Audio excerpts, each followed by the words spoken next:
Es un placer estar con ustedes, gente tan distinguida y que tiene tanta influencia en el trabajo que hacemos día a día todos los mexicanos. Quiero agradecer primero a Compact E esta invitación porque la verdad esto me da la oportunidad de compartir y explicar un poco lo que estamos viviendo, un tema sanitario, o sea, de salud, evidentemente complicado, que implica el riesgo para nuestra vida y que trataré de explicarlo desde lo que vivimos hace 11 años hasta lo que estamos viviendo actualmente. Entonces, quisiera primero decirles que esto de las epidemias no es algo raro. Realmente las epidemias han existido desde hace mucho tiempo, hace miles y miles de años, diferentes tipos de epidemias, pero quizás si nos centramos en las epidemias relacionadas a los problemas respiratorios, la que tendríamos que señalar como un antecedente fundamental fue la que sucedió en el siglo pasado, entre 1918 y 1919, que se llamó fiebre española, mal llamada así porque como en ese momento estaba la Primera Guerra Mundial, en realidad donde empezó fue en Alemania, pero los alemanes estaban en guerra, los españoles fueron los que la notificaron, pero desde entonces hubo esta gran epidemia que mató a 50 millones de personas a lo largo de este mundo. Y también llegó a nuestro México. Y en México murieron 500,000 de personas, más que las personas que murieron durante la Revolución. Esto les da una idea de la gravedad y de la amenaza que representa a la integridad física de todos, de gente potentada, gente sencilla, el tener un problema de salud que en ocasiones es muy difícil de resolver. Posteriormente tuvimos el aviso de que había otro tipo de virus de la influenza en Asia, un virus mucho más agresivo, y en el 2002 se presentó una epidemia que fue de otro virus que es el papá del actual, el SARS, el síndrome de insuficiencia respiratoria aguda, que es lo que causa este virus, un coronavirus también, el coronavirus COVID-2, y que precisamente levantó una alarma mundial. ¿Por qué? Porque esto inició en China, igual que lo que ahora está pasando, y fue afortunadamente controlado rápidamente, se extendió a 10 países. Sin embargo, de los 8,000 casos que hubo, 800 personas murieron. Y cuando uno habla de un 10% de mortalidad, entonces dice uno, ah, caray, ¿qué pasaría si los 8,000 millones de humanos que vivimos en este mundo nos llegáramos a infectar de un bicho de este tipo? Pues entonces tendríamos 800 millones de muertos. Esto realmente es algo impensable. Y por eso, en esa ocasión, fue muy importante, primero, garantizar la transparencia de la información, asegurar una vigilancia epidemiológica, porque si no sabemos, si no estamos enterados, si esto no se comparte, como pasó en aquel tiempo en China, se quedaron callados. Y pasaron 3 meses para que la Organización Mundial de la Salud supiera que estaba una emergencia allá. Y hasta entonces pudieron actuar, prevenir al resto de los países, hacer algunas modificaciones, por ejemplo, en el tránsito de las personas o de las mercancías. ¿Para qué? Para evitar que el virus se moviera por todo el mundo. Y se llegó a mover a 10 países. Afortunadamente no fue más, porque si no, quién sabe qué hubiera pasado. Ya en este siglo hemos tenido 2 pandemias. La primera pandemia que mencionaba, la pandemia de influenza H1N1, AH1N1, que se presentó entre el 2009 y 2010. ¿Por qué pandemia? Empieza como epidemia en un país, pero cuando esta epidemia se extiende a países de los 5 continentes y de manera continua, entonces ya se llama pandemia. Esa es la diferencia entre epidemia, que es localizada, que puede ser en una región, en una ciudad, en un barrio. Una pandemia es algo mucho más amplio, por supuesto, y que ya hemos vivido entonces la primera de hace 11 años, que fuimos el centro y el foco, y la que estamos viviendo ahora, la epidemia del coronavirus, que es la segunda epidemia del siglo XXI, la segunda pandemia. Ambas han sido causadas por un microorganismo muy pequeño. Los microorganismos más pequeños que tenemos, para que se den ustedes cuenta de la paradoja de cómo un microorganismo que mide nanomicras, es algo que no se ve, es algo que tenemos que ver en el microscopio, puede provocar tanto daño. Y los dos virus, tanto el de la influenza como el coronavirus, tienen una estructura que los rodea como si fuera un caparazoncito, y adentro la parte fundamental, que es el ácido nucleico. Y en los dos comparten o tienen el mismo ácido nucleico. No exactamente el mismo, pero la estructura es ácido ribonucleico. Finalmente, y en el virus de la influenza, tiene unos piquitos alrededor, como vimos, en donde están los puntos antigénicos. Antigénicos quiere decir algo que ataca y contra el cual tenemos que tener anticuerpos para destruirlo. Y el coronavirus está lleno también de superficies antigénicas. Entonces, el de la influenza tiene una proteína que se llama hemaglutinina y otra que se llama neuraminidasa. Conforme varían esas proteínas, el virus ya es otro. Si cambia ese pedacito, entonces ya no estamos enfrentando el mismo virus, y un medicamento que nos pudo servir para el H1N1 hace años, pudiera en un momento dado ya no servir, o como en el caso del coronavirus, pues ni siquiera tenemos un medicamento útil. Cuando supimos esto de la pandemia de la influenza, cuando empezamos, no estábamos sin preparación o muy tranquilos como ahora con el coronavirus, que ni siquiera nos lo esperábamos. ¿Por qué? Porque desde unos años antes, desde los 90, habíamos aprendido que en el sureste asiático había un H5N1, un virus de la influenza, que les daba a las aves. Pero el tema es que este virus empezó a adquirir la forma de contagiar a los humanos. Afortunadamente, no ha logrado diferenciarse tanto que se pueda contagiar de un humano a otro humano, como pasó con el H1N1.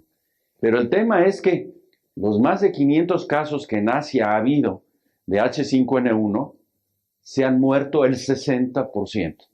O sea, de cada 100 se mueren 60. Entonces, esa amenaza era real y existe todavía, nos puede llegar en cualquier momento, y empezamos a trabajar en conjunto prácticamente con los Estados Unidos, Canadá y con lo que se llama el grupo de los 7. Pero además era muy importante el desarrollar a través del organismo que nos dirige y nos protocoliza y nos ayuda a actuar de manera mundial, que es la Organización Mundial de la Salud, y la parte correspondiente a América, que es la Organización Panamericana. Entonces, desde el 2003, en razón de lo que había pasado con el SARS, se hizo un reglamento sanitario internacional. Esto es un reglamento para todos los países que estamos adscritos a la Organización Mundial de la Salud. En este momento ya son prácticamente 200, en aquel momento eran 182, y fue un compromiso que todos firmamos como países, que nos obligaba a que en el caso de haber un microorganismo de origen desconocido que estuviera provocando enfermedades que no se conocían, había que informar antes de 72 horas a la OMS o a la OPS, que es la que nos corresponde a nosotros, que estábamos frente a un problema diferente. Eso es lo que hace la diferencia, para no seguir con lo que pasó en China, les decía, cuando empezó el SARS.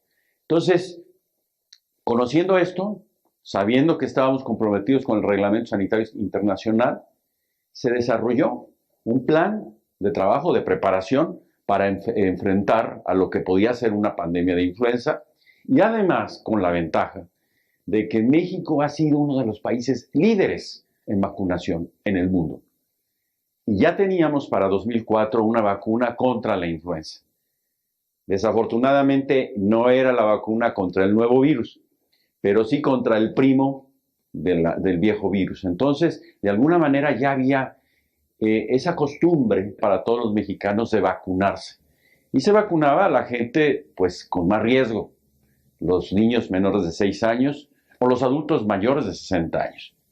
Y en espera de que pudiera suceder una epidemia de influenza, insisto, H5N1 era la que esperábamos. Entonces ya habíamos hecho materiales de comunicación, habíamos hecho simulacros, esos como trabajábamos en conjunto con Estados Unidos y Canadá, y como obviamente el sitio por donde nos podía llegar el virus era por la costa oeste de Estados Unidos, y ustedes saben que una de las ciudades que tiene la mayor cantidad de vuelos a partir de Asia, digamos de China, de Japón, de Tailandia, de Indonesia. En Indonesia, por cierto, es donde ha habido más casos de H5N1, es Los Ángeles y San Francisco. Y teniendo esa vía de ruta, que además un vuelo de esos que viene desde Asia, pues dura 13, 14 horas. O sea, la gente puede venir ya infectada, pero a lo mejor asintomática, llega a territorio americano, a nadie se le va a ocurrir, se empieza a dispersar o se va a donde vaya y empieza a contagiar a las personas y de allí se empieza o se inicia una epidemia, como empezó en Wuhan la última. Entonces dijimos, nos va a llegar por el norte, nos va a llegar por la frontera de Tijuana, que es la más socorrida, digamos, la más transitada. Y entonces ese simulacro que hicimos, o lo hicimos ahí en Tijuana varias veces, y además, dentro de esta amenaza mundial, porque creemos que las guerras más difíciles son las que se dan con armamento. La guerra más difícil es la guerra sanitaria. Y ya había habido, con el anthrax, por ejemplo, que ese es provocado por una bacteria, unas amenazas de bioterrorismo que se llama, de te voy a destruir para de esa forma ganarte una guerra que no va a llevar ningún fusil, ni ningún cañón o ningún cohete. Es una guerra que es una guerra biológica. Entonces, se hizo un grupo internacional por los 7 países más poderosos del mundo. Ahí estamos hablando de Inglaterra, de Francia, de Alemania, de Italia, de Estados Unidos, de Canadá y de Japón. Y por la razón de que estábamos trabajando con los americanos y con los canadienses, nos invitaron a este grupo de los 7, la verdad era un privilegio por todo lo que se había estado trabajando y todo lo que se tenía que preparar para poder estar listos en el caso de que llegara la pandemia. Dentro de las acciones que teníamos que hacer, porque ustedes lo están viviendo ahora, son el trabajar con todas las secretarías. Esto que parece ser un problema de salud no es nada más un problema de salud por todo lo que implica. ¿Qué está pasando ahora? Pues que se tiene que pensar en cómo la gente va a comer. Entonces había que trabajar con agricultura y ganadería. Se tiene que pensar cómo la gente se va a transportar. Y entonces había que trabajar con la gente de comunicaciones y transportes. Había que trabajar con los medios de comunicación. Había que trabajar con la Secretaría de Educación. Esa fue fundamental, fue la primera. Lo primero que hicimos fue, se suspenden las clases. Y entonces, si no había un grupo coordinado, prácticamente con la mayoría de las secretarías, pues entonces iba a ser un desorden lo que iba a suceder. Porque esto no avisa, llega. En el caso del coronavirus sí nos avisó, pero en el caso de la influenza no nos avisó. Entonces se creó este grupo intersecretarial en donde coordinaba la Secretaría de Salud, pero todos teníamos una función. Y por otro lado también con una visión de prepararse mejor desde el gobierno del presidente Fox con el secretario Frank, se adquirieron materiales porque en el momento que llega el problema, todos los países se vuelcan para comprar los materiales que se requieren y se habían comprado millones de cubrebocas, de batas, de equipo, incluso hospitales móviles. Se habían comprado también medicamentos. El único medicamento que había para las aves, que eran las que causaban, como se los dije, el H5N1, los que transmitían el H5N1, era el oseltamivir. No se sabía si servían los humanos, pero sí servían las aves. Entonces se compraron 1.200.000 dosis del oseltamivir y ahí se tenían guardadas por si se requerían. Además de muchos antibióticos, otros medicamentos, ventiladores, etcétera, etcétera, etcétera. Así se fue haciendo la preparación para poder realmente atender a esta emergencia que podía llegar. También algunas de las otras cosas que hicimos fue precisamente el coordinar y el desarrollar, junto con la OMS, un protocolo de atención, porque no se puede improvisar. Si esto llega, no hay tiempo para pensar cómo le vamos a hacer. No, esto tiene que estar ya preparado. Y por eso es que México en el 2009 estaba preparado, porque había un plan de pandemia, porque habíamos hecho los simulacros nacionales, porque habíamos participado en foros internacionales. Yo me recuerdo mucho de un foro que tuvimos en Australia, en donde el ministro canadiense, donde tuvo que lidiar con el SARS, nos dijo, a ver, ministros, lo más importante es la comunicación, porque si la comunicación no se da bien, pues esto puede ser un desastre, como estamos viendo ahora en muchas de las acciones actuales, porque luego hay contradicción entre los estados y la federación, etcétera, etcétera. Entonces, la comunicación es muy importante. Los acuerdos que habíamos tenido con Estados Unidos y Canadá, con el trabajo con el grupo de los 7, la reserva estratégica de medicamentos, el equipo de protección para el personal de salud, que es el más expuesto y que es increíble que a veces el médico, la enfermera o la trabajadora social o el camillero se exponen y se enferman y se mueren porque no tienen realmente una protección adecuada. Materiales educativos, porque además hay que desarrollar una estrategia brutal para que toda la población participe. Sin participación de la población es muy complicado poder lograr la contención de la epidemia. La vacunación que se había dado y se había dado bien. Además, hubo una inversión en una planta productora de vacunas porque quiero decirles que en el momento de la angustia, de la tensión y de la crisis, los países ven para sí. Necesito vacunas, pues los que tienen fábricas de vacunas se preocupan por sus ciudadanos y después se preocuparán por los ciudadanos de otros países. Entonces, ahí se hizo un acuerdo con un laboratorio europeo para que tuviéramos la vacuna lo más pronto posible y también la reestructuración de todo lo que era la vigilancia epidemiológica y de los laboratorios, porque van pasando los años y se va quedando uno rezagado cuando no se le invierte a salud. Entonces México había estado preparado lo mejor posible para esa contingencia. ¿Cómo nos dimos cuenta? Sucedió que a fines de marzo del 2009, empezamos a ver que se mantenía una frecuencia alta de infecciones respiratorias. Lo normal con influenza, con el H1N1 anterior, es que empiecen los casos en noviembre, por eso la vacuna se pone en octubre, empezando noviembre, para preparar a las personas. Y no es que le pongan uno la vacuna y al día siguiente ya esté con defensas. Se necesitan 15 días a partir de la puesta de la vacuna para que uno ya tenga una protección y que ya prácticamente, aunque le dé la enfermedad, le va a dar muy leve. Entonces, esto dura noviembre, diciembre, enero, febrero, pero ya en marzo empiezan a caer los casos y cada vez hay menos casos. Y en el 2009, ¿qué pasó? Empezamos a ver que no bajaba el número de casos, sino al contrario, empezábamos a ver casos graves, que normalmente la influenza no es tan grave, excepto cuando se complica con una neumonía que generalmente es por una bacteria, que es el neumococo, pero en este caso, el nuevo bicho que no sabíamos cuál era, estaba provocando la neumonía. Y contra ese bicho, pues necesitábamos primero investigar de qué se trataba. Entonces vimos con mucha tristeza y preocupación que estaba atacando más a los jóvenes, cuando los casos graves se daban en los adultos mayores.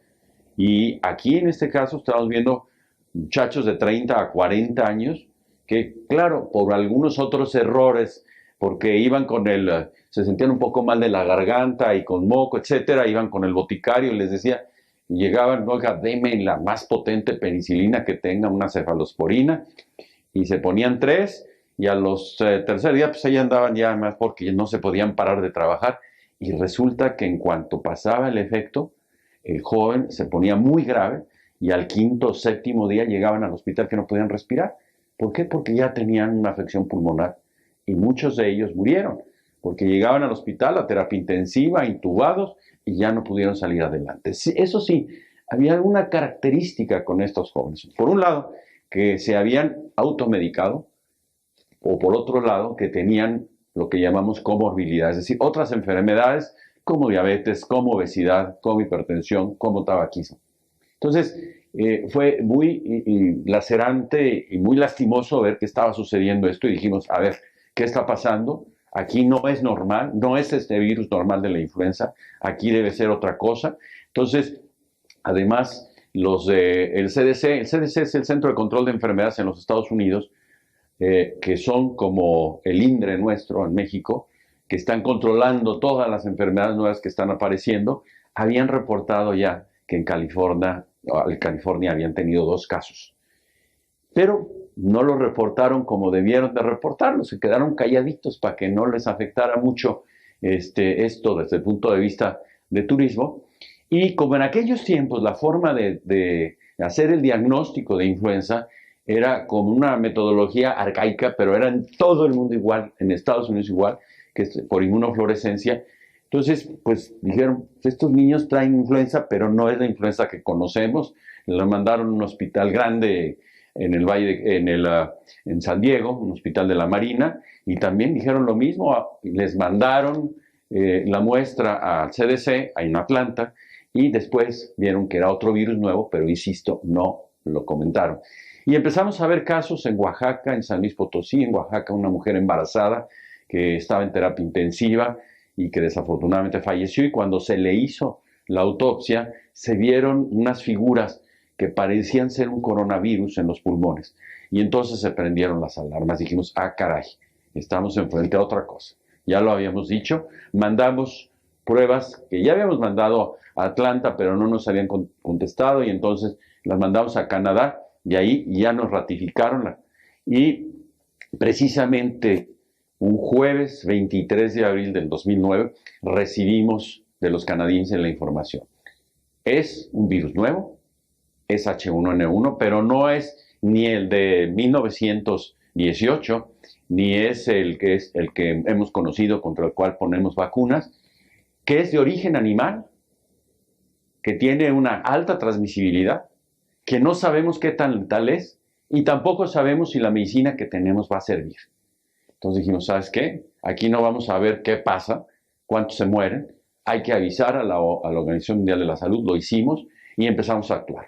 ¿Qué hicimos primero? Pues como era un problema grave que iba a tocar y afectar a todos los mexicanos, con mucha posibilidad, pues lo primero era avisar al presidente de la República. Entonces tuvimos una reunión con el presidente para explicarse de lo que se trataba. El presidente nos apoyó reuniéndonos a todo el gabinete presidencial para que ahora sí, lo que habíamos preparado, ahora sí actuarlo. Nos reunió con los secretarios de salud también, o nos permitió esta reunión con los secretarios de salud del Distrito Federal y de la Ciudad de México y el gobernador, y para alertarlos y para alertar a la población. Mucha gente se podrá acordar que ese día, ese 23 de abril en la noche, en cadena nacional, informamos al país de que al día siguiente en el Valle de México no habría clases porque estábamos frente a un virus nuevo. Entonces, un impacto evidentemente muy importante, y la necesidad de actuar rápidamente, no inventando. Ya teníamos todo el plan de preparación, entonces, y además un protocolo que hemos desarrollado con la Organización Mundial de la Salud, y lo que hicimos fue ponerlo en marcha. Empezamos con la comunicación social para que la gente entendiera. Por supuesto que es muy difícil el mediar, cómo dar información para que las personas lo sepan, pero no se apaniquen.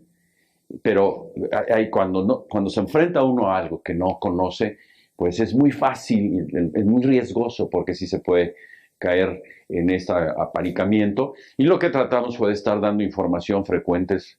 Y hasta ese momento lo único que podíamos hacer era establecer esas acciones de distanciamiento que se llamaban social, pero por su impacto psicológico ahora lo llamamos distanciamiento físico, es decir, de no estar tan cerquitas, porque entonces el riesgo de contagio es muy alto. Entonces, al día siguiente se suspendieron las clases, primero nada más en Valle de México y después se suspendieron progresivamente en todo el país. Reunimos a los expertos nacionales, porque es muy difícil tener el conocimiento de todas estas cosas y son muchas aristas que hay que atender para poderlas resolver bien. Se organizó la respuesta que íbamos a tener, la capacitación, por supuesto, porque ahí el personal de todo el país, de todas las instituciones, hablamos Secretaría de Salud, IMSS, ISSSTE, Petróleos, Fuerzas Armadas, teníamos que actuar en conjunción y de una manera homogénea, no cada quien inventando las cosas. O sea, ya había un protocolo, había que actuar, y lo que seguía, que era muy importante, sobre todo para mí, porque soy un médico que no he dejado de practicar desde hace muchos años que me gradué, era saber si el medicamento que teníamos servía. Era el punto fundamental. ¿Por qué? Porque los organismos, otra vez, entre más pequeñitos, más difíciles de controlar, porque más fácil cambian, mutan o se modifican. Y a las enfermedades que uno más miedo le tiene es a las virales. A las bacterias ya prácticamente las conocemos a todas, por arriba y por abajo, por al revés y al derecho, y sabemos qué medicamentos sirven y qué medicamentos ya no sirven porque se han vuelto resistentes. Con los virus, desafortunadamente, y sobre todo hace 11 años, pues eran pocas las posibilidades de medicamentos que teníamos. Teníamos el oseltamivir que se había comprado, entonces dijimos, rápido hay que convertirlo, porque estaba en unos tambos así, en polvo, hay que convertirlo en cápsulas, hay que convertirlo en jarabes para los niños. Entonces empezamos a tomar estas acciones y empezamos pues a desarrollar un programa nacional. La que sigue, por favor. Y bueno, estas fotografías, ustedes se acordarán, con la suspensión de clases, lo que pasó, y fue realmente un gran impacto. Esto fue de 8 columnas en todos los periódicos nacionales durante muchos días. Se desarrollaron una estrategia de comunicación de riesgos, como ahora hay la conocidísima Susana Distancia, entonces se llamaba PROMI, el monito, que nos enseñaba a lavarnos las manos, a hacer todas las medidas de higiene, porque además esas cosas se siguen usando ahora con el coronavirus, porque el mecanismo de transmisión es muy similar. Y necesitábamos la difusión más amplia, ¿para qué? Para que la gente se quedara en su casa, para que la gente se lavara las manos, para que no se saludaran los mexicanos que somos tan afectuosos de beso y de abrazos, y a 2 y a 3 abrazos, en fin, controlar esa emoción, ¿verdad? Que ahora era más temor, y también el lavarse las manos frecuentemente y ponerse el gel con alcohol que se utiliza, que también, aunque algunas gentes me cuestionaron, pues ese gel es antibacteriano. Pues no, también destruye los virus y también se los lleva. Entonces, hay muchas ciudades, muchos lugares, sobre todo más apartados en México, donde no hay agua. Y pues por lo menos con el gel se dan una limpiadita ahí. Y también ir distribuyendo materiales educativos y pidiendo el apoyo de los medios de comunicación, que en circunstancias de crisis a veces también es complicado. Entonces, lo que hicimos rápidamente, y sobre todo como veíamos que se extendía esto como si fuera lumbre azuzada con gasolina, en el Valle de México, donde la aglomeración de las personas es enorme, 20 millones de gente, dijimos, esto lo tenemos que controlar pronto antes de que tengamos un caos social. Teníamos una estrategia que ya utilizábamos en todo el país para llegar a los lugares más lejanos. Ustedes saben que la gente que vive a veces a 50, 100, 200 kilómetros de un centro de salud, pues ellos a veces nunca ven a un médico y pues a veces se mueren porque no tienen acceso o porque son pobres y no pueden pagar los servicios para poder. Entonces, teníamos un programa con unas unidades móviles, se llamaban Caravanas para la Salud, que movilizamos a todo el país, y cuando fue la crisis las trajimos al Valle de México, porque eran 1,500 caravanas, y esas nos sirvieron para estar recibiendo a las personas, porque evidentemente mucha gente, cuando empezó a sentir pues, que traía algo de gripa, pues pensaban que era influenza y que a lo mejor ya se iban a poner gravísimos, y la demanda a los hospitales empezó a aumentar. Llegaban pacientes, se mezclaban con pacientes que tenían otro problema y entonces los contagiaban ahí mismo en el hospital. Incluso un tema triste y delicado es que las mujeres embarazadas son mucho más sensibles al virus y entonces muchas mujeres se contagiaron y llegaron a fallecer porque tuvieron influenza. Cuando tienen influenza en el último trimestre o coronavirus del embarazo o en el primer mes después del parto, son altamente sensibles y tienen mayor riesgo de morir. Entonces, hubo que hacer espacios de triaje, es decir, a ver, los que vengan con síntomas respiratorios aquí, y si los síntomas respiratorios son este y este y este y este, de este lado, y si no, se ponen aquí, y los demás se van a ir al otro lado para evitar ese contagio. Se hicieron el diseño de los hospitales de referencia donde tenían que acudir. Se hicieron al principio pruebas rápidas porque inmunofluorescencia no nos iba a servir para nada. Eso ya desde ese día en México y en el mundo quedó desechado como una prueba de influenza, y estas pruebas rápidas tampoco resultaron al principio muy buenas hasta que decidimos aplicar las pruebas moleculares de PCR, que ciertamente son más caras, pero son específicas. Y era muy importante. ¿Por qué? Porque ahí podía ser influenza H1N1, podía ser la nueva H1N1, podía ser H3N2, podía ser el virus B de la influenza, y entonces no podíamos tratarlos a todos igual. Entonces había que hacer la prueba para poder saber con certeza qué virus traía la persona. Entonces hicieron 500,000 de pruebas en 6 meses. A toda la persona que traía síntomas sugestivos de la nueva influenza, se le hacía la prueba como se hace la del coronavirus, con un hisopo, y se podía saber con exactitud si tenía o no tenía influenza.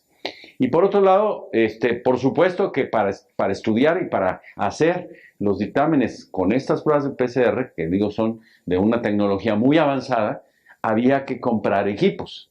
Teníamos 2 equipos en México, pero se necesitaban muchísimos más. Se compraron muchos equipos para la Ciudad de México y muchos equipos para todos los estados. ¿Para qué? Para que se pudieran procesar esas pruebas. Se reforzó la vacunación en el personal de salud, aunque no teníamos ninguna certeza que sirviera esta vacuna que teníamos, que era para el H1N1 antiguo. Sí, pues teníamos que protegerlos, porque es paradójico. Cuando fuimos a hacer una encuesta, nos dimos cuenta que habiendo pasado el programa de vacunación 4 o 5 meses antes, solamente el 35% del personal de salud se había vacunado. Entonces dijimos, a ver, se tienen que vacunar todos, porque al que no se vacune, pues entonces ya es su responsabilidad. Hubo que comprar ventiladores, pero no para el calor, sino para apoyar al enfermo grave, para la terapia intensiva, porque el enfermo que ya tiene un daño pulmonar no puede respirar, y es una sensación horrible cuando no puede respirar y te puedes morir, porque además el oxígeno se va para abajo, empieza a sufrir el corazón, el cerebro, y en un momento dado ahí se acaba la historia. Entonces había que tener suficientes ventiladores, camas de terapia intensiva, y se empezó a aumentar ese distanciamiento físico. Se cerraron, aparte de las escuelas, pues parte de las tiendas, de los restaurantes. Lo único que poco se modificó, o no hasta el extremo como lo estamos viendo hoy, fue las fábricas, por ejemplo, donde se daba toda la actividad económica. Se distribuyeron cubrebocas, se insistió en las medidas higiénicas, y aparte pues de no estornudar en la mano, estornudar en el codo, lavarse las manos, etc. Estas fueron las escenas que fuimos viendo. Como ustedes ven en la diapositiva, los estadios de fútbol, el Estadio Azteca, el más grande de México, solo, y los jugadores pues ahí divirtiéndose ahora como lo estamos viendo, y también en CEU, en Ciudad Universitaria. Eso lo vimos ese fin de semana. Y también estuvimos en comunicación continua con la Organización Mundial de la Salud, con la OPS, como con Estados Unidos y Canadá, con el sector privado. Entre las instituciones era muy importante, ya les decía, allí IMSS, ISSSTE, Secretaría de Salud, Pemex. Había que conjugar los esfuerzos y había que tener una información única para poderla dar a los medios, porque si no esto generaba desconfianza. Y también comunicación con los estados, porque si no, pues cada quien quiere hacer lo que cree que es lo mejor. Entonces sí logramos controlar que la actuación de los estados fuera uniforme en todos los estados, y también la participación del Consejo de Salubridad General, que es el órgano máximo de la Secretaría de Salud. Dábamos conferencias de prensa 3 veces al día, con un informe diario de casos confirmados y de defunciones. Ahí ya no había sospechosos, o sea, como se les hacía la prueba, eran o no eran, punto. Y de esa manera pudimos mantener la confianza en lo que estábamos haciendo. Esta es una gráfica donde les muestra, la primera es la alerta epidemiológica, cuando nos sorprendimos que estábamos viendo muchos casos, que fue más o menos una semana antes de tener la certeza del virus. Después, la suspensión de actividades y básicamente de las actividades educativas. Después, la suspensión de las actividades no esenciales. Y finalmente, el regreso a clases, porque la evolución la pudimos acortar muchísimo gracias a que teníamos un medicamento. Entonces, realmente el periodo de suspensión de clases y de actividades fue nada más de 3 semanas, porque tuvimos, insisto, la fortuna de que el medicamento fue útil y que si los pacientes, las gentes que tenían síntomas, iban antes de los 3 primeros días y lo tomaban, prácticamente todos se recuperaban. Y no nada más eso, sino que no nada más recuperaban su salud, sino que ya no eran contagiosos a partir de terminar el tratamiento, cosa que ahora no existe con el coronavirus. Entonces, esa es una de las grandes diferencias. Esta es una radiografía donde ustedes pueden ver el daño pulmonar difuso. Ahí, pues, todas las bolitas blancas que se ven son los pulmones llenos de moco, infectados. En medio prácticamente ni la figura del corazón se alcanza a distinguir por esta alteración. ¿Cómo progresó esto? Bueno, una semana después, y el 29 de abril, ya había casos en 9 países. 6 semanas después, en 74 países. Entonces ya estábamos hablando, y ustedes pueden ver los puntitos rojos, que ya prácticamente en todo el mundo estaba distribuido en los 5 continentes y había casos positivos. Estos casos fueron creciendo en México hasta el 5 de mayo, pero a partir del 5 de mayo empezaron a bajar.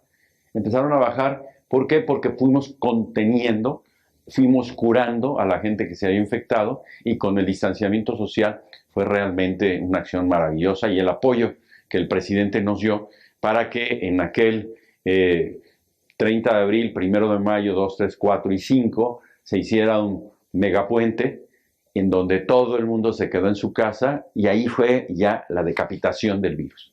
Ahí fue donde ya controlamos todo y empezaron a bajar los casos, de tal manera que ya el 30 de junio, estamos hablando que 2 meses y una semana después, ya prácticamente no había casos. Y ya estábamos tranquilos, porque si había otro rebrote, como lo hubo, después en el sureste, en Chiapas, teníamos el medicamento. Entonces nada más era cuestión de aplicar la misma fórmula y con eso lo fuimos resolviendo. El 11 de junio, la OMS declaró precisamente el inicio de la pandemia porque ya estaban los brotes en todo el mundo y el 1 de julio había 120 países con enfermos de influenza. Finalmente, la Secretaría de Salud, el 29 de junio de 2010, declaramos el fin de la emergencia epidemiológica porque ya realmente los casos ya no se presentaban y un poco después la OMS declaró que ya era etapa pospandémica, o sea, ya que esto se había controlado.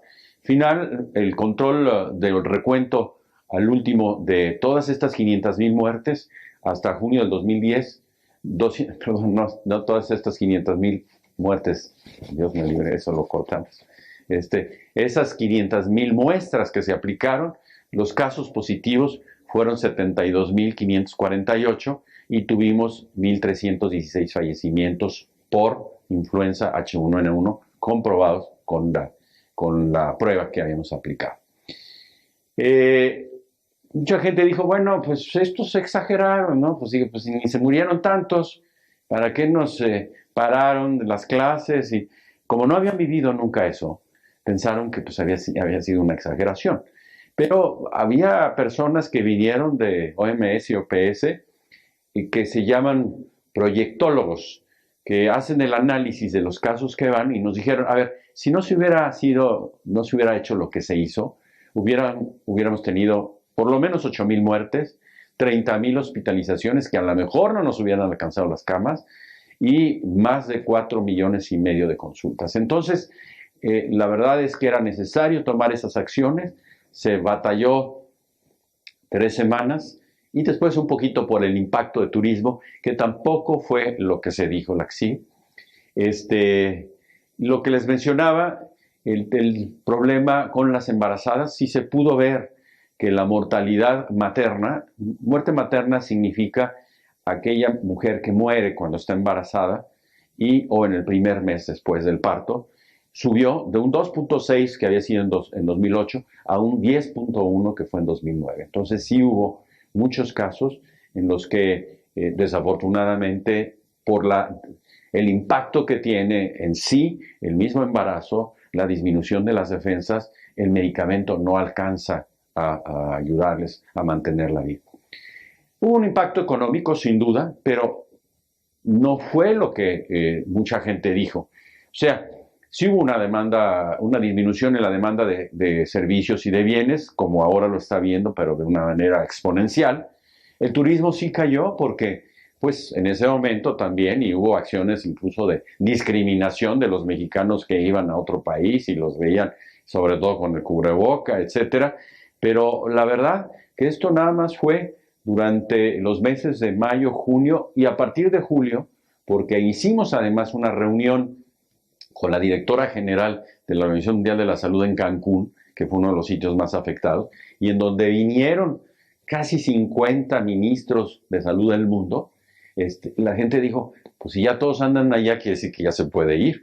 Y entonces ya empezó a disminuir ese problema de que no iban los visitantes a Cancún y empezó a despegar otra vez el turismo en todo México. En realidad el impacto total que fue sobre el PIB, porque es la única manera de calcularlo, y hecho por la CEPAL, que es un organismo latinoamericano, fue de 0.334, ni siquiera medio punto del PIB. O sea, se dijo, no, es que bajamos muchísimo el PIB. El PIB bajó ese año por todos los problemas que había en los Estados Unidos. No fue tanto por la influenza. Pero sí aprendimos muchas cosas. Aprendimos que la diferencia entre políticas inteligentes y las reactivas es la anticipación. Si uno ya está preparado, pues a la hora que te llega, le entras y puedes resolverlo más rápidamente. Por otro lado, que es importantísima la comunicación. Si la gente y toda la población no logramos mantener esa credibilidad, esto se nos puede escapar de las manos, incluso no nada más con la población en general, también con los gobiernos de los estados. Por otro lado, sí vimos cosas poco diplomáticas, como por ejemplo que en China nos retuvieran un avión en cuarentena, o como que en Argentina nos cerraran los vuelos hacia Argentina, no querían ver a los mexicanos allá, y después ellos tuvieron una crisis mucho más grave que la nuestra. Entonces, no se puede actuar así porque todos estamos expuestos. Por otro lado también, y esto no lo digo yo, lo dijo la directora de la OMS en su tiempo, que México había mostrado las habilidades técnicas y logísticas y que qué bueno, mal porque nos pegó a nosotros primero, pero qué bueno que había pegado en México y no en un país africano o de otro lado del mundo. Y que en estos casos lo importante es la cooperación entre los países, no el hacerlos a un lado, el rechazarlos porque ellos tienen la enfermedad y pues hay que se hagan bolas. ¿Verdad? Es importante la cooperación entre todos, sobre todo porque todos estamos amenazados y ahora lo estamos viendo otra vez. Sí, por favor. Y bueno, esto ha sido motivo de múltiples publicaciones. Esta es una de las publicaciones en donde se resumen las enseñanzas o las lecciones aprendidas de esa pandemia de influenza. Ahora vamos a ver lo del coronavirus, pero quisiera antes de empezar con el coronavirus recalcar las diferencias que hay, porque no se pueden medir igual las dos crisis. Es cierto que el haber vivido en el 2009 la de influenza nos dejó mucho aprendizaje, ¿no?, a todo el mundo, porque desde las medidas de higiene, pues la gente ya se las sabía. Entonces fue muy fácil volverlas a recordar. Las aprendimos en 2009, sobre todo los niños, pero ya muchas personas se les había olvidado, pero en cuanto las recordamos y con la amenaza, las empezaron a utilizar. Es tan bueno esas medidas higiénicas que fíjense que en 2009 también las enfermedades del aparato digestivo, sobre todo las diarreas, bajaron considerablemente. ¿Por qué? Pues porque nos lavábamos las manos más seguido, porque usábamos el gel. Entonces, muchas cosas de salud dependen mucho de la higiene. Entonces, ¿cuáles son realmente las diferencias? Primero, en influenza, la influenza empezó en Estados Unidos, en México y en Canadá. O sea, fuimos el epicentro. Aquí empezó. Además, cuando la descubrimos, ya estábamos en fase 2, que es la transmisión comunitaria, cuando ya se está dando prácticamente de manera continua. Afortunadamente el virus no fue tan agresivo. Existía un medicamento útil y esa yo creo que es la estrellita mayor. Teníamos el medicamento y funcionó. Y además que por ser un virus de la influenza para el cual ya había una vacuna para el virus anterior, el modelo de producción de la vacuna era mucho más fácil. Y así fue. A los 4 meses ya había una vacuna que estaban aplicando en Estados Unidos. Nosotros la tuvimos un poco más tarde, a los 8 meses, pero no fue tan incierto como sucede ahora con la vacuna para el coronavirus. En el coronavirus, inició en China, a 15,000 kilómetros de México. Entonces, tuvimos la oportunidad de ver lo que fue pasando en China, en Irán, en Europa, en los Estados Unidos, antes de que nos llegara. Entonces, eso sirve mucho porque te vas preparando y debes de tener, pues, todo. Además, no vas contra algo que no conoces. Acá ya te habían dicho, ese porta así, así son las cosas, ¿no? Es más agresivo.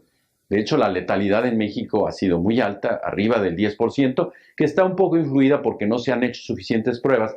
Y como es la relación entre el número de muertos con el número de casos, pues si no haces suficientes pruebas en los casos, porque muchos incluso no tienen síntomas, pero los muertos sí tienes el número de casos, pues entonces resulta que la letalidad se va para arriba. No es tan alta a nivel mundial, pero en México por eso ha pasado. Y la otra cosa fundamental, no hay un tratamiento curativo hasta ahorita, y por otro lado tampoco hay una vacuna y se va a tardar.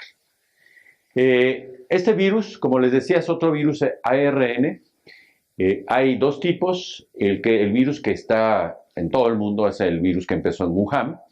El tiempo de incubación, es decir, desde el momento que uno que se contagia hasta que tiene los síntomas, puede ir de 2,5 días a 11,5 días. Por eso los 14 días de quedarse aislados si uno tuvo contagio con alguien, porque no podemos saber si va a tener o no va a tener el virus.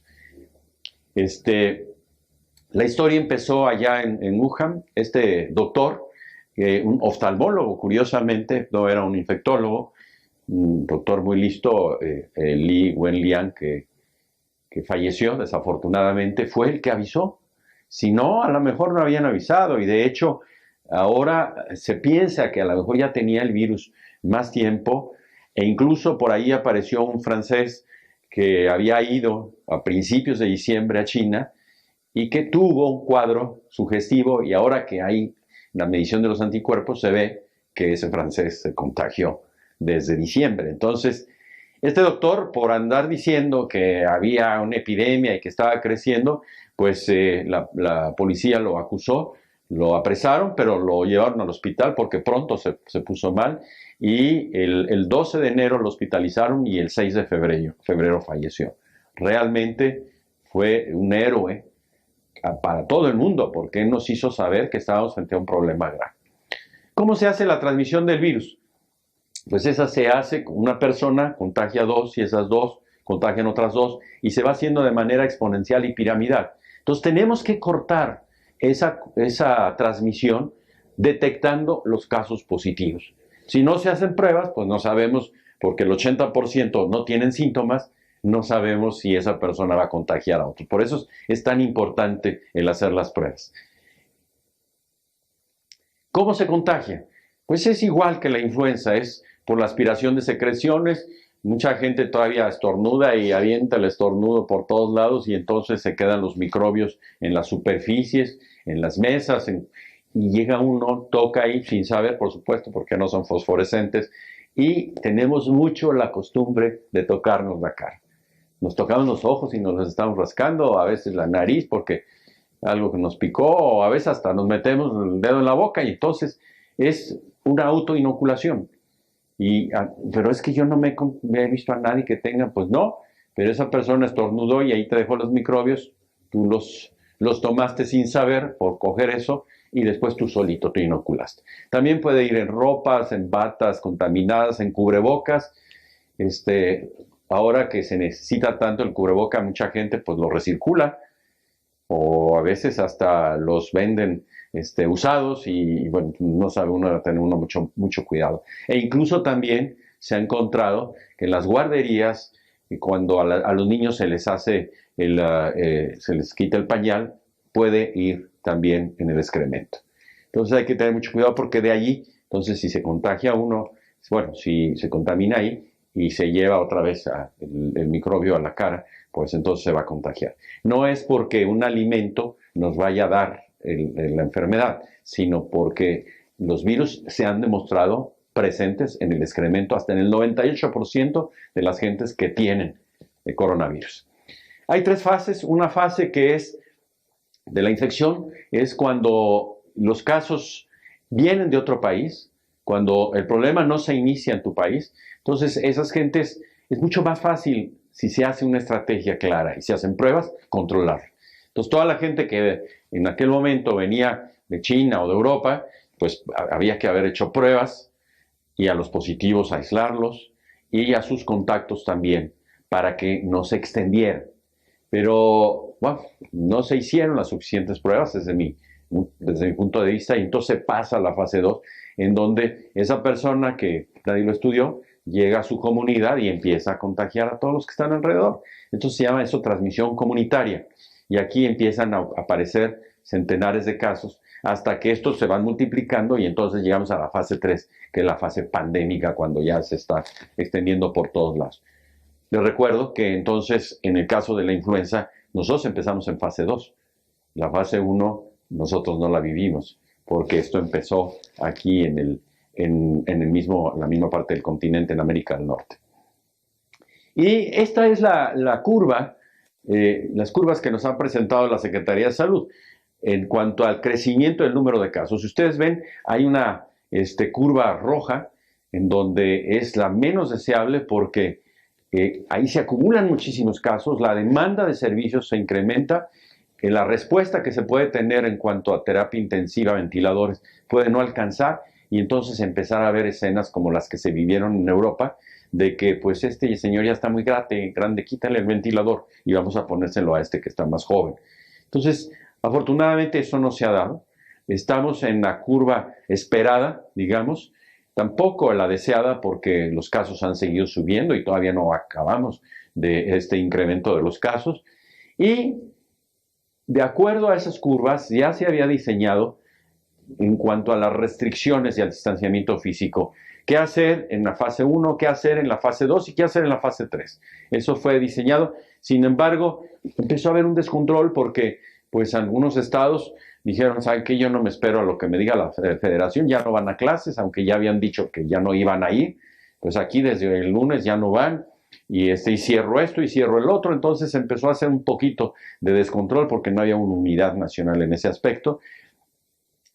Y por otro lado, se ha ido conociendo el virus. Ese virus llega al pulmón, se mete ahí en unas células específicas que tienen una enzima, y la mayoría de las personas, el 81% desarrolla o ningún síntoma, porque no sabemos si estamos junto a alguien que pueda traer coronavirus, y por eso es que las medidas de distanciamiento, el quedarse en casa y de higiene son tan importantes, el uso del cubreboca. El 14% hacen una enfermedad moderada, de la cual pueden algunos evolucionar a grave, o ahí quedarse, sí, con problemas respiratorios, estar internados bajo vigilancia, y el 5% hace una enfermedad grave, y de los que llegan a enfermedad grave, entre el 50 y el 80% se mueren. Entonces, ese es el problema, porque además esos pacientes necesitan estar con un respirador, y se mueren porque se empiezan a complicar. Todas las enfermedades virales tienen un ciclo, duran 15 días aproximadamente de que empiezan, llegan al punto máximo y después solito se va eliminando el virus. Pero si en el trayecto de esto llega otra bacteria o una bacteria, nos fallan los riñones porque somos diabéticos, etcétera, allí es el problema. Y por eso las personas, y además que tienen más edad, son las que tenemos que cuidar más. Entonces, la letalidad en promedio en el mundo es de 5.7% hasta el día de ayer. En México estamos arriba del 10%, ya se los decía. La letalidad es mayor entre más edad tienen las personas y si tienen además otro tipo de comorbilidades. Básicamente las comorbilidades que más afectan son la diabetes, los problemas del corazón, la hipertensión, la enfermedad pulmonar obstructiva crónica para los fumadores, y lo mejor que pueden hacer es dejar de fumar ahorita o para siempre sería lo ideal, porque eso los puede poner en un problema muy grave, o si se tiene alguna inmunosupresión o si se tiene cáncer. Y estos son los síntomas más frecuentes. La fiebre es esencial.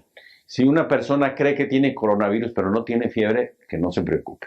Es rarísimo, solamente el 2% no tienen fiebre. O sea, eso tiene que existir. Y por otro lado también es una fatiga, un ataque al estado general, se siente uno muy débil prácticamente en todos los casos. Entonces, si no tengo fiebre y además tengo ánimo para ir a la disco, a comer, acá, no, espérame, tú lo que tienes es un catarro común y no te preocupes, ¿no? Eso hay que hacer la diferencia. Pero hay que acordarse que hay muchos asintomáticos otra vez. Otro síntoma importante es la tos seca. No es en algunas ocasiones productiva, pero en general es seca. La falta de apetito, esto también es algo que con mucha frecuencia pasa. Como en todos los problemas virales, los dolores musculares, las mialgias así se llaman, o el dolor al tragar, porque ahí se queda primero el virus unos días, o también incluso los síntomas digestivos. ¿Por qué? Porque el virus nos llega a la garganta y no lo tragamos. Y entonces a veces nos puede provocar un cuadro diarreico. Ya cuando el problema está en activo, pues hay una alteración en los glóbulos blancos, suben los glóbulos blancos, bajan los linfocitos, hay anemia, bajan las plaquetas y además hay que tomar una tomografía. Ya las radiografías simples del tórax ya no se usan tanto ahora. ¿Por qué? Porque se necesita un diagnóstico más específico, entonces se necesita una tomografía, se ve que están los pulmones, como veíamos en la radiografía, llenos de zonas condensadas e incluso hasta derrame pleural. Y la prueba es hacer la prueba de PCR que se hace con un balito que tiene en la punta un algodoncito que se llama hisopo y se pasa hasta la parte posterior o por la nariz o por la garganta. ¿Qué hay para tratarlos? Al principio, el paciente que tiene síntomas y sale la prueba positiva, ¿qué hay que hacer? Primero reposo, después darle algo para quitar la fiebre, lo que se recomienda es paracetamol. Cuando la tos es muy molesta, se puede dar un antitusígeno y eventualmente, si le empieza a faltar el oxígeno, ponerle oxígeno por puntas nasales o de plano con una mascarilla y esperar a ver cómo evoluciona. Si son hipertensos, hay que continuar los medicamentos y experimentalmente se han usado muchas cosas, pero desgraciadamente no hay hasta ahora un medicamento que digamos, como era los Celtamivir, con esto te curas. Hidroxicloroquina, acitromicina, la Bifavir, la ivermectina que se usa para los piojos, por ejemplo, se ha dicho, Remdesivir y algunos anticuerpos monoclonales han sido utilizados. Hasta ahora yo creo que el medicamento o la opción mejor que hay para poder mejorar este pronóstico es el uso de plasma de pacientes ya contagiados. Cuando una persona se contagió, va a desarrollar anticuerpos.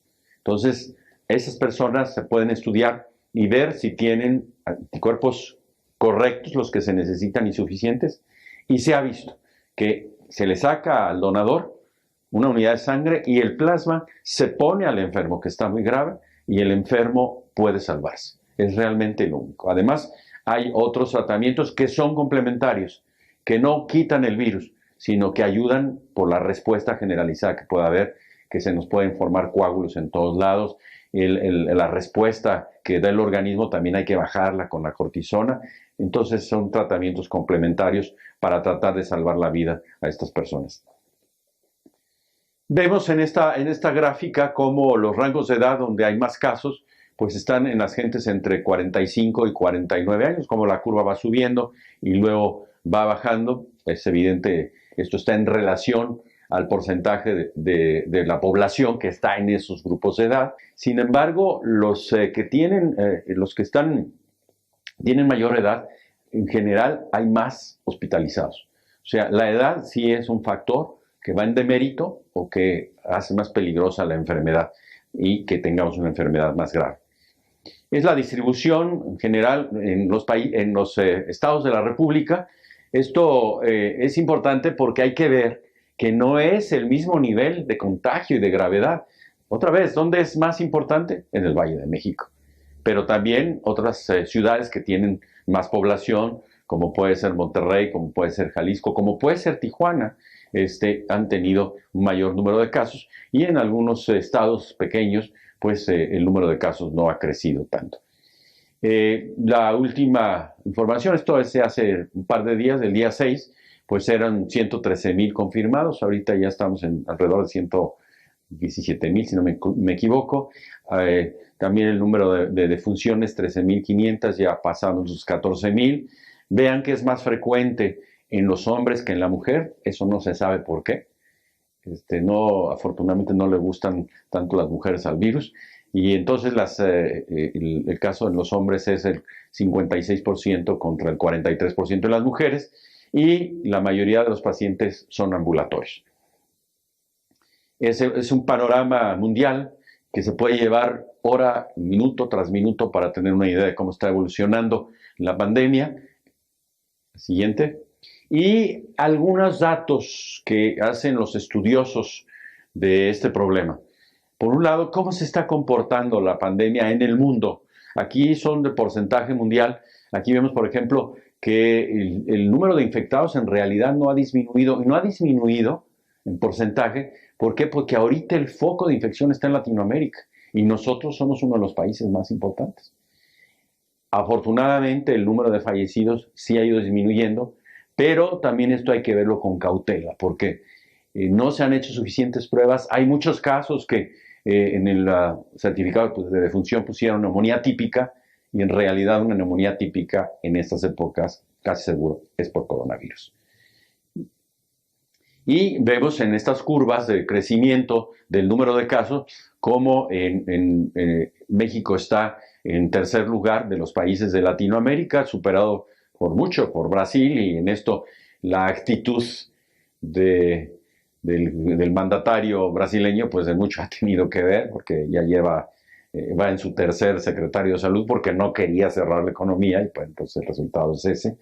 Y el otro es Perú, porque es uno de los países que más ha hecho pruebas en todo Latinoamérica, y nosotros estamos en tercer lugar. En el caso de las defunciones, vamos ahí en segundo lugar, no tan pegaditos con Brasil, pero sí casi con un 40% de las muertes que ellos tienen, más todas las muertes que no se hayan sido cuantificadas correctamente. En fin, ¿qué sigue?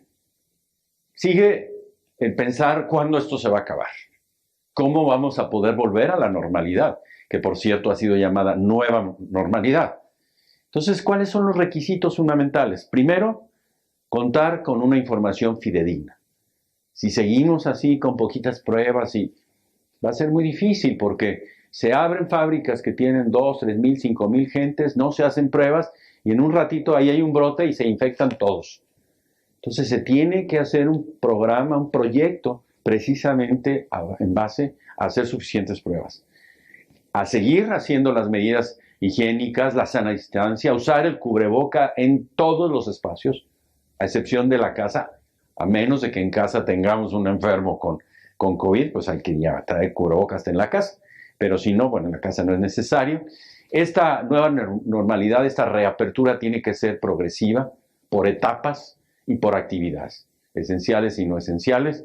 También esas etapas van a depender, por un lado, del número de casos, porque todavía no alcanzamos la cima. Y se ha dicho, ya la domamos, ya la controlamos, pues no, sigue creciendo. Entonces, hasta que no se estabilice y baje por lo menos un par de semanas, podemos estar tranquilos que ya ahora sí vamos en descenso, y que ya se pueden ir haciendo otras actividades. Y por otro lado, también un factor fundamental es la ocupación de camas en los hospitales. Mientras tengamos ocupaciones arriba del 60 o 70%, no podemos reabrir ni retomar muchas de las actividades, porque corremos el riesgo que llegue un momento en que ya no haya camas y que los enfermos lleguen, colapsen los hospitales y haya un caos social. Entonces, hay que ser muy cuidadosos en esto, y hay que entender que ahí está en juego la vida. Entendemos también que el problema económico para las gentes que viven al día es también muy grave, y por eso se necesitan programas de apoyo económico suficientes, para que no sea esa angustia de la gente que no tiene para comer el día siguiente lo que lo haga que tenga que salir. Y puede pasar y no nos sorprendamos, que si las cosas se ponen peor, pues el gobierno diga, ¿saben qué? Otra vez a su casita, quédate en casa y vamos a esperar a que esto mejore. Entonces, es fundamental. Ya se han diseñado programas a través de un semáforo en donde, para hacerlo claro, eso tienen de ventaja los semáforos hay en todos lados.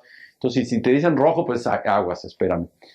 Ya le agregaron el anaranjado, que ese no lo vemos en las esquinas. Pero bueno, es una progresión, después el amarillo y el verde. El rojo es la prohibición casi total, el verde es la posibilidad de hacer lo que hacíamos antes, aunque sin olvidar las medidas higiénicas, el cubreboca y el cuidado de los adultos mayores, porque el virus va a seguir circulando. Ahorita, si nos hicieran a todos los mexicanos una prueba de sangre para ver cuántos hemos estado contagiados, yo les aseguro que no llegamos ni al 10%.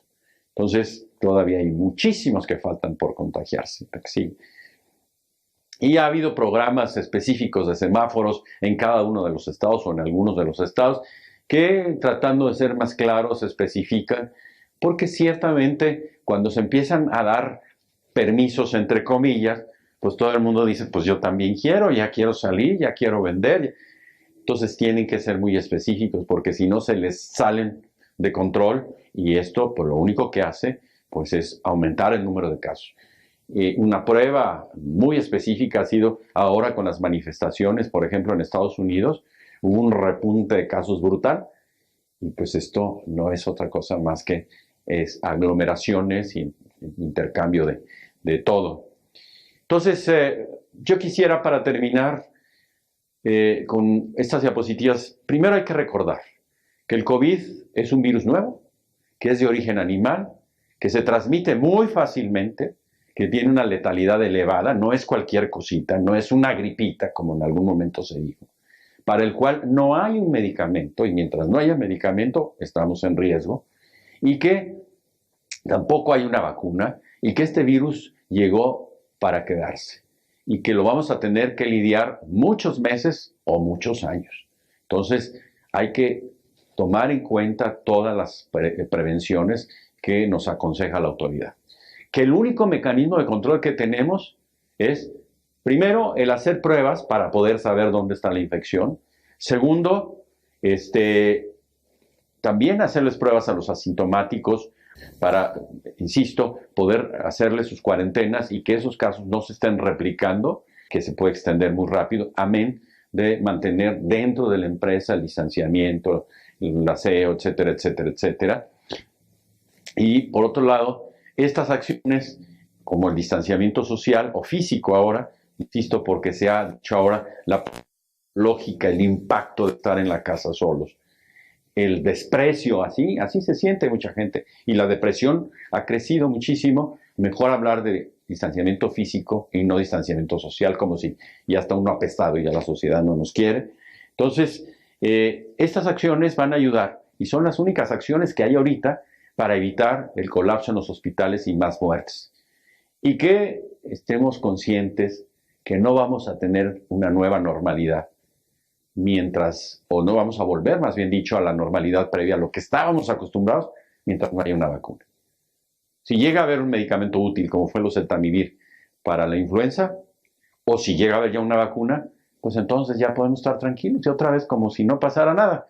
Y si llega el coronavirus, pues que llegue y que no nos va a hacer nada. Pero ahorita no estamos en esa situación. Entonces, en resumen, es la última diapositiva, las pandemias de influenza y de coronavirus se presentaron en dos escenarios diferentes. Ya decíamos, la de influenza la tomamos ya en fase 2 junto con Estados Unidos y Canadá. Fuimos el primer país en informarlo al mundo. Se establecieron de inmediato las acciones, pero la gran diferencia, teníamos un medicamento que funcionó muy bien. Y esto, junto con el distanciamiento físico, nos permitió controlar rápidamente el daño y nos permitió evitar que hubiera mayores pérdidas de vidas o económicas.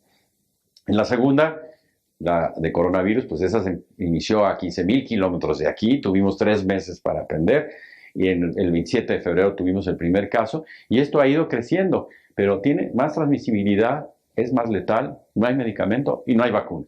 Entonces hay que tomarla muy en serio por bien de todos y sobre todo los que tenemos más riesgo, los de más de 60 años o los que tienen alguna otra enfermedad agregada, porque sí se pueden morir. No hay que olvidar esto. Entonces, lo que hay que hacer y hay que insistir, si se tiene la posibilidad, porque a veces el gobierno se ve rebasado, pues hacerse la prueba cuando tiene unos síntomas para estar seguros y para no contagiar a más gente. Por otro lado, ahí sí hay que aislarse, se aísla uno, a los 14 días se hace otra vez la prueba, si es negativo, ya la hicimos. Porque aunque se dice que se puede uno reinfectar, es muy difícil. Ya los anticuerpos que vamos a tener ya nos van a defender. Entonces ya casi, aunque algunas partes del mundo dicen no puede ser esto un pasaporte de seguridad, es decir, pues ya me dio y ya no lo tengo, entonces ya gané, ¿no? Ya tengo los anticuerpos, pero de alguna manera hay razón de que sí podemos estar muchísimo más tranquilos. Entonces hay que, de otra forma, también continuar con las medidas de distanciamiento social. Es desesperante, es difícil y a veces es también cuestión de vida para la gente más pobre. Pero, pues de alguna manera o de otra hay que ayudarnos con esas personas, a ayudarlos más bien, y nosotros cuidarnos para no contagiar a otras personas, para que el hacer todo un trabajo conjunto nos permita salir adelante de esta gran emergencia, como hemos salido en otras ocasiones de emergencias sanitarias, como fue en la influenza, o de emergencias económicas. Finalmente, el dinero vuelve a venir cuando hay trabajo, pero la vida ya no retoña. Entonces hay que cuidarnos mucho y les agradezco mucho esta oportunidad de compartir con ustedes algunas de las experiencias que hemos tenido durante estos años de nuestra vida como médico. Muchas gracias.